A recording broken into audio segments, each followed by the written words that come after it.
દેશમાં યુદ્ધની પરિસ્થિતિને લઈને પોરબંદરની ભાવસીજી હોસ્પિટલમાં તૈયારીઓ શરૂ કરવામાં આવી છે, જેમાં તમામ સ્ટાફની રજા રદ કરવામાં આવી છે તેમજ ઇમરજન્સી વોર્ડ પણ તૈયાર કરાયો છે.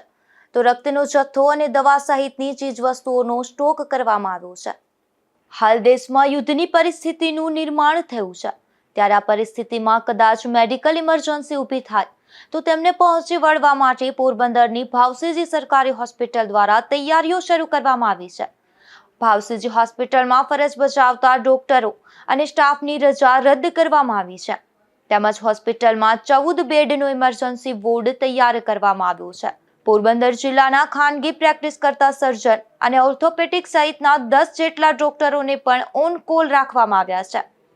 તો હોસ્પિટલમાં દવા, રક્ત તેમજ સર્જિકલ સામાનનો જથ્થો પણ સ્ટોક કરવામાં આવ્યો છે. હોસ્પિટલમાં જ રક્તનો જથ્થો ઉપલબ્ધ કરવા માટે સ્ટાફ અને વિદ્યાર્થીઓનો કેમ્પ પણ કરવામાં આવી રહ્યા છે. અશોક થાનકી, ગુજરાત ન્યૂઝ, પોરબંદર.